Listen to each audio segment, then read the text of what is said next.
It is a first down. Pirates. You can paint this one purple. What an incredible win by the ECU Pirates.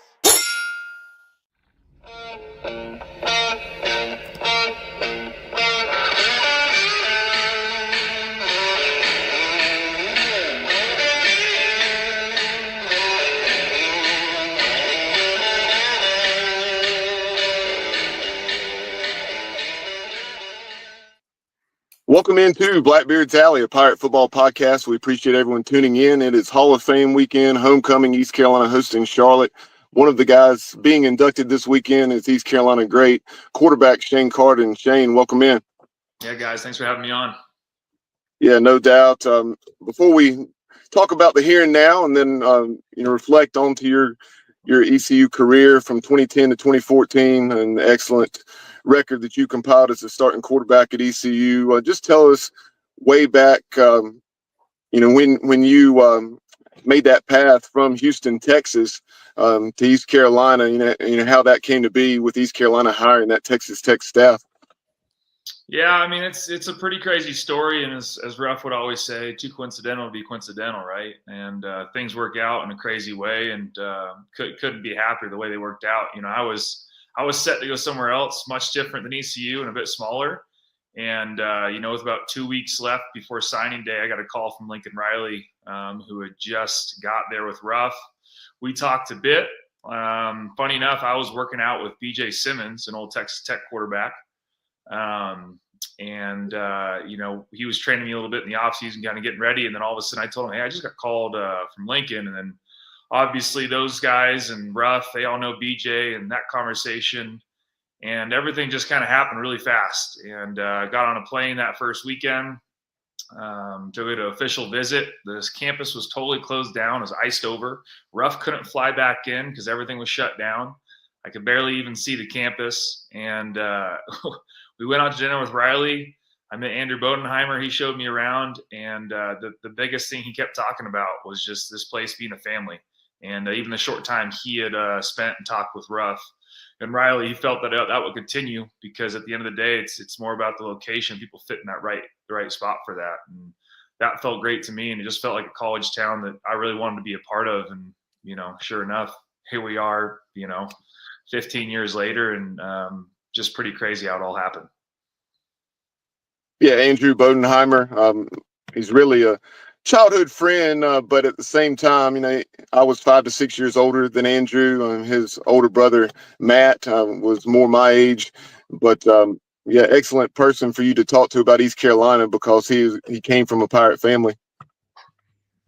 Yeah, absolutely. I mean, he had plenty of knowledge, and we're still very close. And I luckily got to play with him my first year starting, and just what a great older guy to kind of lean on when things were tough starting going on, and then the guy to celebrate with later on. And one of my best throws in Dowdy was in that overtime against Marshall to him on that front pylon on the first play to score. And we kind of run the same play against Marshall the whole game. He looked at me and said, hey, that corner's starting to jump in. I said, oh, yeah, I've been seeing it. And then, Riley looks at me. He's like, hey, just go through the reads. I was like, I got you. So a little pump throw. I mean, like I said, one of my better throws, hit the front pylon, Bodie scores. And I just remember looking at Riley on the sideline, just pointing at him like, hey, we told you. A lot of great memories with old Bodie on the field and plenty off the field. So a great Pirate to learn from, like you said. Shane, in just a few minutes, we'll circle back and talk more about your tremendous career. But tell us about how all this weekend and everything came into action and with Coach Harrell, I'm sure John Gilbert and the admin at East Carolina contacting you to tell you that you had been voted into the ECU Athletic Hall of Fame. Yeah, I mean, definitely something I've thought about for a long time. And, the call came in. And I was with my wife, and I was actually going to show a property. I'm in real estate up here, and it was on speaker. And as soon as I heard John Gilbert's, hey, this is John, and I was just like, oh my God, this is happening. Because, obviously I've been asking around over there. Just, it was every 1 year, now it's every 2. And it was a lot of loss for words when I was told. Just something that I thought about, and not heavily recruited. Sat on the bench for 2 years on scout team working my tail off, and then to do what we were able to do, the success that our team had, it means everything, man. And what a different landscape it is now in college football. A lot of people leaving and if they're not getting their way or this or that, and just to be a part in the program when, to be there for 5 years. And there's absolutely times where I thought it was tough and not naming the starter that third year here, my redshirt sophomore year, when I was, it was kind of like you're either a starter or you're sitting for the next few years. And there was definitely conversations there. I mean, I had letters back home to my parents about, hey, you should come here or there. And, Trip Weaver was a huge part. He was coaching the scout team at that time, when I was the first 2 years, and he had a long talk with me and just being like, hey, you got to be ready to go. This is by no means like a decision that's sticking for the whole year. So you got to be ready to go. You got to stay here, and because I know how great you could be. And, I really thank Trip for just being that extra voice in my year during that time. Shane, I can promise you this. There's not an ECU fan that's alive today is not excited and happy that you did stay and stick around. It was not as easy as it is now to do the turnstile and just go jump ship, right? Almost like rec ball now. But with that being said, you're a competitor, but you're also an emotional guy as well. Do you think you'll get emotional this Saturday when you're being honored out in front of everybody at your second home in the U.S. in Greenville, North Carolina? Oh, absolutely. I mean, I just got chills as you were saying that. I'll definitely be some eyeball sweat. There was when John called me.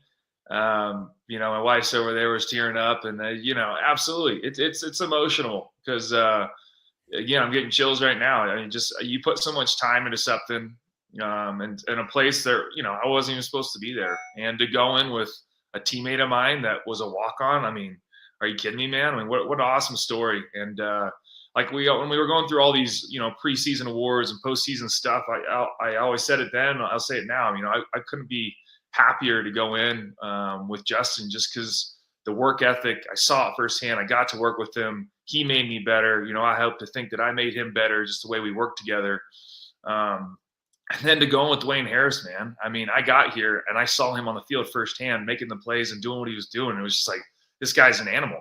And to kind of to motivate me to like kind of set the standard of where we should be, to how we should work and all that good stuff. And it's a great story, man. And yeah, absolutely emotional now talking about it. I'm sure this whole weekend will be full of it. Shane, in a few minutes we'll talk about the game where this picture was taken, but I think it's a natural time to bring it up just because of the emotions of what it means to be an East Carolina Pirate. Tell us the story behind the Pirate State of Mind tattoo, and then I know you had your personal touch on it with one of the eyes. Yeah, so Damon Magazoo has this tattoo, and then I saw it. I was like, that thing looks great as a tattoo, and I think shortly after I went and got it done. And then, I was talking with my roommate, Jeremy Grove and Jake Geary. And I was talking to those guys like, hey, I want to do this, but like, I got to change it up. I can't, it's got to have something different. So in that patch, I got a 5. And the ongoing joke with those guys, because, your roommates kind of give you shit. Hey, is that a 5 or an S? And, it didn't matter. It was, either one, it's fine. One of the funnier stories, I got that after my redshirt sophomore year. So that started, that game at Southern Miss, and in the off season we're doing some training, and Riley comes out, and I hadn't seen him, I swear, in like a month or so, and I think he just had seen the tattoo, and he's kind of talking. We're staying on the sideline as we're in between running, and we're just kind of looking off, talking, and he's like, yeah, I saw your tattoo. I was like, yep. He goes, so you think you're going to stick around a little bit? I was like, yeah, I think so. But then, to show it off, I mean, it's perfect that it was against UNC, because you're talking about emotions and what, it means to be ECU, man. Just, I tell this to the kids I coach. I mean, this story of, hey, we're going to North Carolina. We played terrible the year before against them. I played terrible the year before against them. And there's a special story there after the game with Lincoln as well. But, the school newspaper, everyone in town, kind of picked North Carolina to win that game. We hadn't won there in 30 years. They were saying all this stuff. Of course, they didn't care. We were just coming up. And for us to go in there with an attitude of just kind of no fear and just being kind of pissed off to go show everyone wrong. And that's kind of what the whole career is about, that I had. And just kind of, all right, I have emails saying that I wasn't supposed to be a D1 quarterback. I was kind of right on the cusp, but not right there. And for that tattoo to be shown right there, and for a cameraman to be, as a player, you're not looking, hey, where's the cameraman? I want to show this off. You're just pumped up after a touchdown. You want to flex it off towards North Carolina to kind of, shove it to them. So the timing worked out great. And, it's a great tattoo. I'm very happy I got it. Because, like you guys said earlier, man, this is my second home. Yeah, you and Justin Hardy really epitomize what it means to be an East Carolina Pirate from the standpoint, for one reason or another, so many guys are overlooked but have so much talent, and then that talent rises to the forefront. Yeah, I mean, absolutely. It's through the hard work. It's through, wanting to prove people wrong. And then on the flip side of that, wanting the people that believe in you to prove them right. You want to take those people who gave you the chance, like Lincoln and Ruff and those coaches that got us there, and the coaches that put in time to make us better. My quarterback coach from high school is going to be there this weekend. My head coach from high school is going to be there this weekend. Those guys that pushed it and spoke for me. You want to prove all those guys right. You want to do something, for the name on your back, but more importantly, just prove something for the name on the front. Yeah, and Shane, thinking about all the big victories, the one thing that sticks out to me as a former coach and a player, and such a, my family would tell you I've got a sickness in life, and it's ECU football, and it dictates my happiness. Right? We never went to a game, home or away, or turned the TV on when you guys were working underneath Coach Ruff and Coach Kirkpatrick and everybody. You never felt like you didn't have a chance to win. We didn't think we were going to win every single game. We were realistic, but I always felt like no matter what, we have a chance to win this football game based on your efficiency as a quarterback, the offense, the ability to score quick. And I'll just say I lost my voice a couple of times in my life, and one of the times was the first play against North Carolina in Dowdy Ficklin with the bomb to Trayvon Brown. And that's the only time I almost got in a fight with an East Carolina fan. It was after that play, because I lost my shit, per se, in the stands, and I kind of fell across into their section or their row. But, those memories are etched in mine. And I don't ever have a conversation with my buddies who are UNC Chapel Hill fans, who and they rave about you guys. Right? We hated playing them. It just embarrassed us. And so that tattoo's etched in them for the rest of their lives. And, kudos to you for that. Yeah, I would love to find out who got the billboard done, after Fedora was saying he didn't remember that game. Because I got a few calls like, did you really pay for this? Like, man, I'm not going to get a billboard with my face on it. Not really my style. But pretty awesome. And, yeah, I'd love to figure out who did that and, buy him a drink in Greenville this weekend. So if anyone hears this and you're the person to buy that billboard, you let me know, man. We'll get you somewhere. Along those lines, 55 points in 2013, and then the defensive back from North Carolina. I'm trying to remember his name. Help me out here, Jason. Shane, you may remember it, but needless to say, somebody, I don't know, perhaps Breon Allen, but somebody I've spoken to over the years was talking about him running his mouth pregame. I think it was Tim Scott. Name just hit me. So he said it was a fluke, said they weren't ready. And then you guys proceed to score 70 and put nearly 800 yards, really caught off the dogs, or you would have scored a lot more and would have definitely exceeded 800 yards. Yeah, it's so funny. You come out and say that. And then if you really watch the film, it's not like we necessarily dissected their defense. I mean, it's pure effort. I mean, my favorite play from that whole game, it was 3rd and 27. We ran an outside zone to Breon Allen. You have Isaiah Jones blocking their dude into the end zone. So, and our lineman running down. I mean, what a good teach tape. You talk about coaching. I've showed that one a couple times. That and a screen where our linemen are running down 50 yards. I mean, our effort was just so much better. So it's like you come out before the game, you say all that. Like, okay, well, what do you bring into the game? And then obviously we just were like, why would you add that fuel? And especially to our group already as a team, it was just like, all right, you guys don't think we're good enough? Fine. We're going to show it now. And like I said, that's absolutely my favorite play from that game. And then, you had Trayvon and Zay running just around guys as they're catching the ball, and a lot of great stuff in that game. I mean, the pick six there right at the second quarter. I mean, I just, plenty of great memories. It's just, don't poke the bear. Yeah. And one question I have for you is we all are very competitive and hindsight's 2020, but is there one game in your career that you would like to just run it back again? And if you don't mind, if there's not one, you don't have to say anything. I'm just always curious because I know how hyper competitive you are, and I know how hyper competitive our program was during that time. We're starting to look more like that in a slower fashion right now. But I'm just curious, like, do you look back and go, damn, if I could have had that snap back, or if I could have rallied the team more or something, I've got a couple of those games from my career as well that I still, ponder at times. Yeah, I think I don't think there's anything I could I'll say it this way. When I retired and then I got asked to come play in some different leagues, I continue to say no, because what it took me to prepare to be what I was each season was everything. Everything I had, time, mentality, like every little bit. And going into each one of those seasons, I felt like I was prepared to the T. You're not going to make every throw as a quarterback. You'd love to. You're going to throw some picks. That's part of throwing the ball around that much. Not every play call is going to be perfect. It's not really all that. There's not games where I look back and wish something that I would have done or we would have done specifically different. Yeah, everyone's going to point to UCF. We wish that was handled differently. There's 2 plays in 10 seconds. That sucks. That's a bummer. Temple is a bummer. There's a lot of turnovers in that game, kind of a slop game on a torn up NFL field. I say the biggest game that really crushed me was up there at Cincinnati, because I felt we had come back from just kind of playing pretty average in the first half to really turning it on and playing really well in the second half. Yeah. But that's football, and the guy kicks a 48-yard field goal to miss it. Not that I remember the exact yardage and time and what would happen. Those things burn in you 100%. But that's why football is great, because you don't get to choose. You don't get to do over.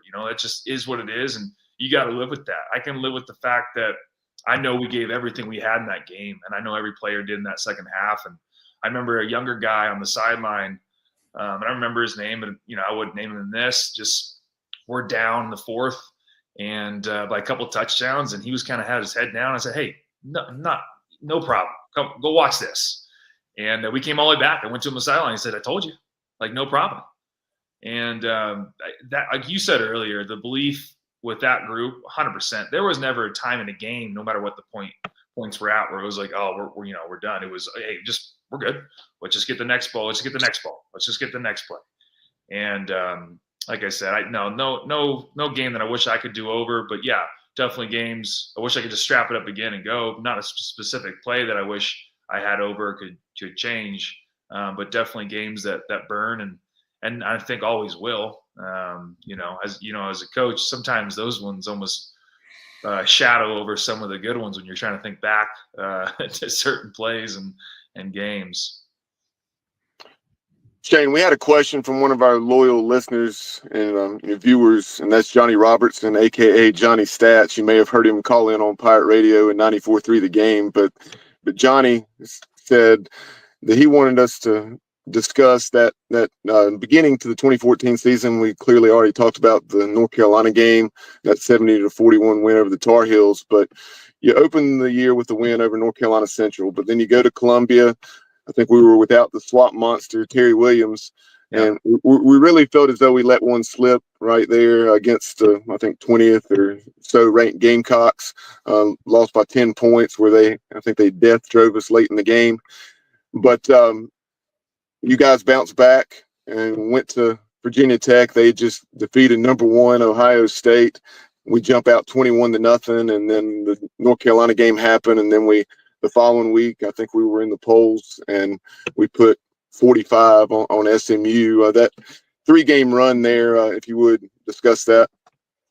Starting with South Carolina? Yeah, just coming off the adversity of the South Carolina game, and then following that up with those victories over the Hokies, and then obviously the Tar Heels and Mustangs. Yeah, I think you're absolutely right. We definitely fell out to South Carolina. We let one slip. I didn't play my best. In a game out there that could have just, been very, statement coming out.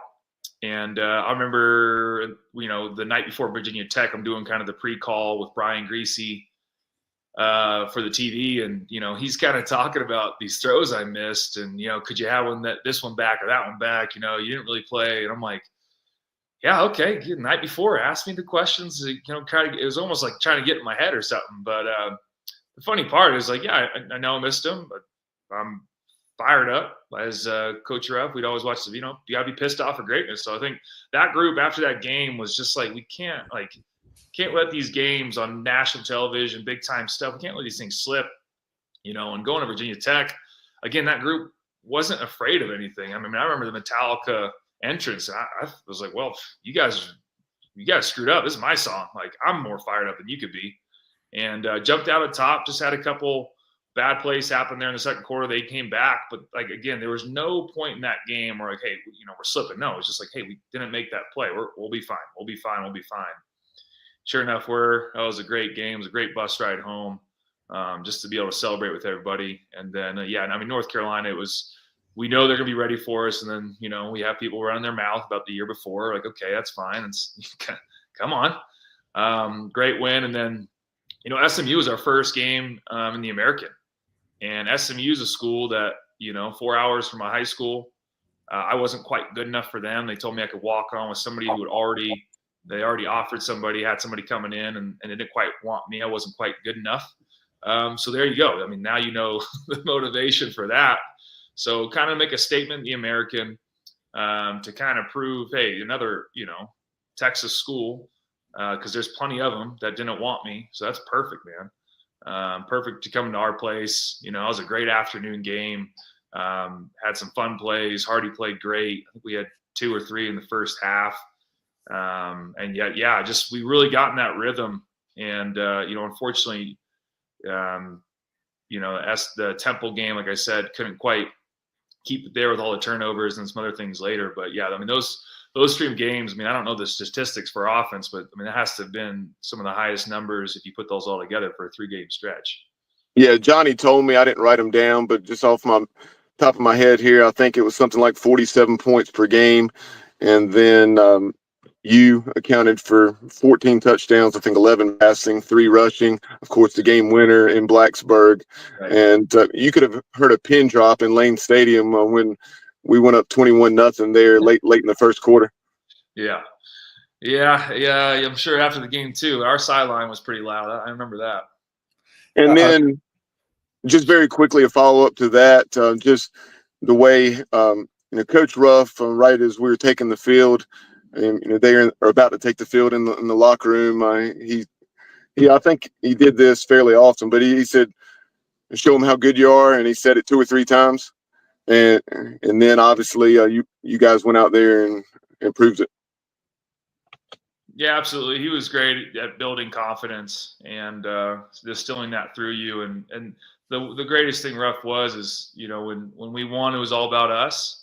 And when we lost, he took the brunt. And as a player, that. You can see that. And when a head coach does that for you, you'll go play for him any day.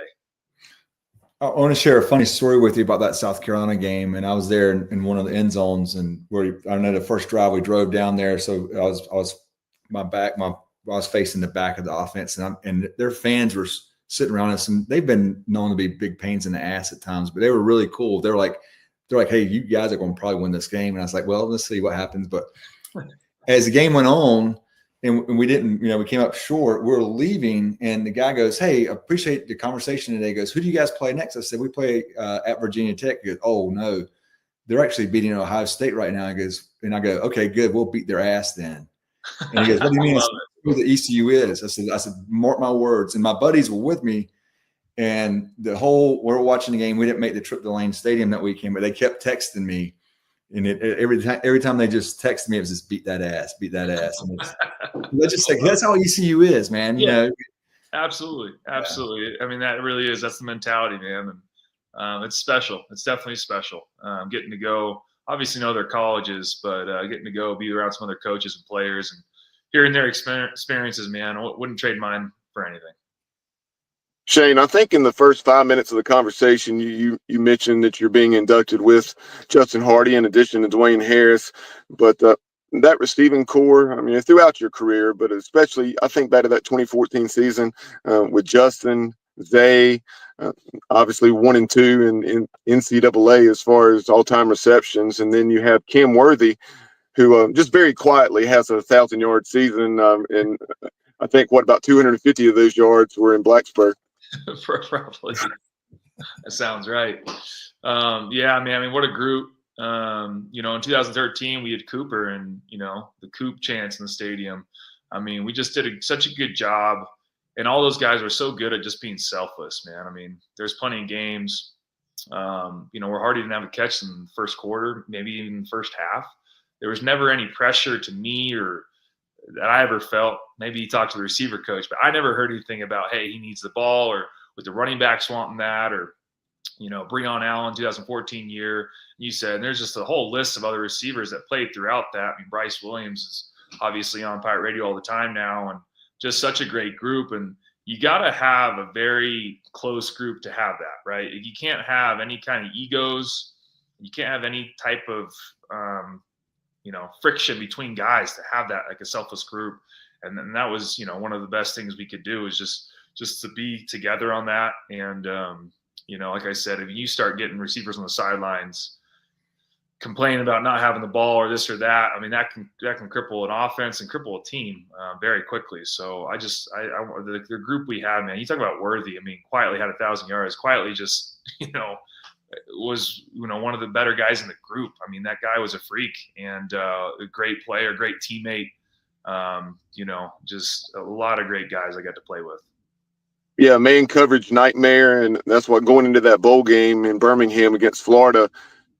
I think Pirate Radio always talks about, kind of their fantasy player of the game, who's a breakout guy to watch. And my pick was Cam Worthy because I knew we were going to probably get a lot of man coverage the way we did against the Hokies, and we saw how that went. Yeah, absolutely. Jason, you got something going? I've got a Dwayne Harris story for you. I think it might have been his last year, and it might have been when Link and those guys first got there. I can't remember how, but I got to be real close with Clay McGuire and some of those guys. And I was up there, and Coach Kirkpatrick was standing near us, and we're just watching spring ball, and they're this little cone drill the receivers would do pre-practice, little footwork drill, and he was just walking. And there's a GA or a student manager or something like that that walks over to Coach Kirkpatrick and goes, he's just not hustling. And he goes, damn, boy, ain't you figured out yet? He don't need to do that drill to be good. This is for all the other ones in there. I just never forget that. And he said it, he looked at me and smiled, that little grin on his face. But I was going to save that for Dwayne, but I figured on this one's more appropriate because you could probably understand how funny that was. And just he's just a gamer. Yeah, that's pretty great, man. Yeah, Dwayne, I mean, just like I said, getting to watch that guy do his thing. And then honestly, really learning from Dominique Davis, heck of a leader coming in there from junior college, and just getting to see him command the offense in his first year, and then second year getting even more confident. But I'd say his leadership was the biggest thing I really learned. Just when things were tough, right, he would still stand up, still say things. When it was tough to say it, he had no problem doing that. And watching Dominique and Dwayne play, man, that was a lot of fun to do, and I think really helped me and Justin kind of understand where we needed to get to and then build on. Yeah, Dominique literally just hung it up. I think last year was his final season up in Canada, and what a run he had up there in the CFL. But as we begin to wind down the conversation, I know I'm putting you on the spot here, but can you tell a rough story or two, something that Pirate Nation may not have heard down through the years? That is on the spot. I told a pretty good one on Holton's show about that 6 a.m. meeting. That was pretty great. There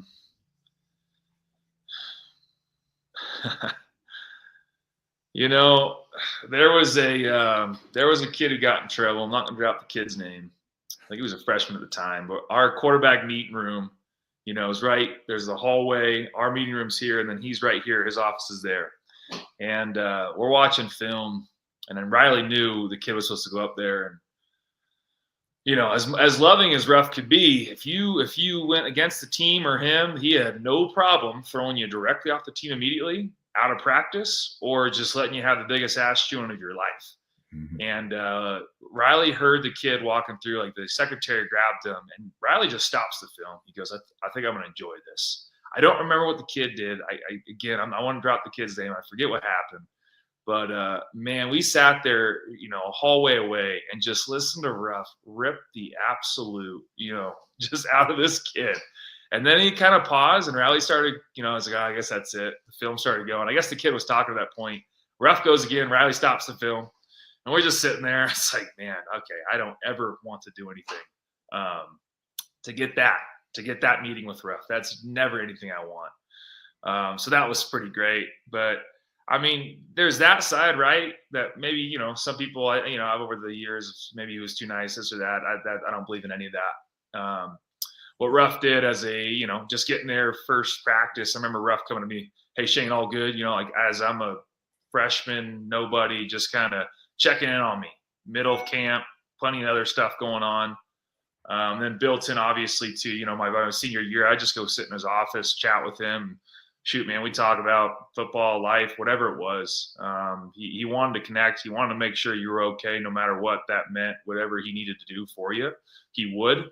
If you took care of the program and you took care of his culture, he'd do anything for you, absolutely anything. And then, like I said, if you went against that culture or the team or anything, there was a time, there was a springtime walk-on who had gotten in trouble, and he got thrown off practice before practice in front of the whole team. It was, hey, you went against us, get him out of here. So, Ruff's, just an amazing man. That was an amazing coach for us, and couldn't speak more highly of him. That brings up something we were discussing pre-show, just the kind of the overlap or commonalities between Blake Harrell and Ruff and McNeil. And I really think there are a lot. And to both of them's credit, just the way they're so down to earth and not too good to speak to anyone. Yeah, absolutely. And, when this thing got announced, I didn't have Coach Harrell's number, and, you can find mine probably pretty easily, but he reached out. I mean, shoot, man, within the hour of me knowing to reach out and just tell me congratulations, and was pumped to get me on campus. Same with John David Baker, reached out. And then, they reached out this past Sunday just to, tell me again, hey, excited to get you on campus. You need anything? You want to be in meetings? You want to go out to practice? I mean, and that's what you need. You need someone who understands the family aspect of Greenville and East Carolina. And man, it means a lot that coaches like that are doing that. It means a lot that we have a culture there now that is looking out for alumni and wanting them back, because that's absolutely what you need. And I'm really looking forward to get back, meeting Coach Harrell, meeting the rest of the staff, seeing Mags again. I'm totally stoked he's on the staff, and again, you're getting those guys who understand that culture in there, and that's crucial. One of our listeners, John White, asked, as far as your professional career, you signed a free agent deal with the Bears. I think John Fox was there at the time, but then you had professional opportunities. You went with some fellow Pirates across the pond, as they say, to Germany. I know you enjoyed that experience, and then you also had a brief stay with Montreal in the CFL, and then also the Baltimore Brigade, where you were the AFL Rookie of the Year. Yeah, got to bounce around. I joke around now with some of the kids. I got to try out all the leagues, all the different fields and sizes and rules. And Germany was a trip, man. Me and Rocco Scarfone went over there, and he was a corner over there at ECU, but played offense. And I told him I got to bring him to the bright side of the field. So just a very unique experience that I'd recommend for anybody that has the opportunity to do that. Montreal was great. I wanted to stay with them. Didn't work out that way, and then the Arena League came along, and I got to end it the right way, playing really well at a high level in that league, beating the number one team, just doing things in that league that were different, and that whole game is just almost a different sport. But I'm very happy with the career, happy with what I'm doing now, getting to coach, getting to be in the business world and the different side of things, but football is something that absolutely shaped the life of myself between the coaches and just the game. I mean, as you guys know, just whatever level you play, that football is going to teach you lessons that aren't going to be taught anywhere else. And there's that great video right now talking about the huddle. And if anyone who hasn't seen it, highly recommend it. Just talking about the diversity of the huddle and what it brings and what you have to learn and who you have to be around to figure out, how to be successful. Getting 11 guys on the same page to do that is unique. And it's a sport that, again, I tell my guys all the time, tomorrow I can go play a pickup game of basketball. I can go mountain bike. I can go, play softball, whatever it is. I cannot get 11 guys wearing pads in a field. If I did, it probably look pretty bad. There'd be a lot of injuries. But it's just a unique sport that once you're done, man, you're done. And that experience is over. So, it's the greatest sport in the world. When saying, Shane, it sounds like you really enjoyed your time at East Carolina and excited about coming in town this weekend. I can promise you that Pirate Nation, and including myself, thanks you and your teammates for all the memories. I mean, it's emotional. I mean, it was such a unique run that you guys had and such a fun time to be an ECU Pirate fan and specifically football. So kudos and hats off to you. And we can't wait to see you this weekend. Well, I can't wait to be back. And you said thank us. And like I always said up to the game, man, thank Pirate Nation. I mean, to have 50,000+ people in the stadium going nuts. I mean, those memories, the feelings of walking on that field when we scored, when we beat a team. I mean, just the chance of purple gold in other people's stadiums down the road. Those are always great memories that I will cherish for the rest of my life. Yeah, like Jason said, 26 victories in those 3 seasons, 25-12 as the starter from 2012 to 2014. And we'll close with a question from Johnny Gardner, another one of our listeners. He just said, and you've told me and Jason it's a little off the air, but when you're getting into town this weekend, just tell us a little about your itinerary and what they have planned for you. Yeah, plenty planned. Getting in Wednesday night, planning on going to practice Thursday. Just having a big group of family and friends that are actually in town. So we're going to do dinner Thursday, which also happens to be my birthday. So it's just a full weekend about me. Friday, we're going to play in the golf tournament. Got CJ and JT and Rocco and Bryce. We're all, getting a group playing in that with a couple of my other buddies that are coming to Greenville the first time. And then Friday night, the induction ceremony, like we said, probably a little eyeball sweat that night.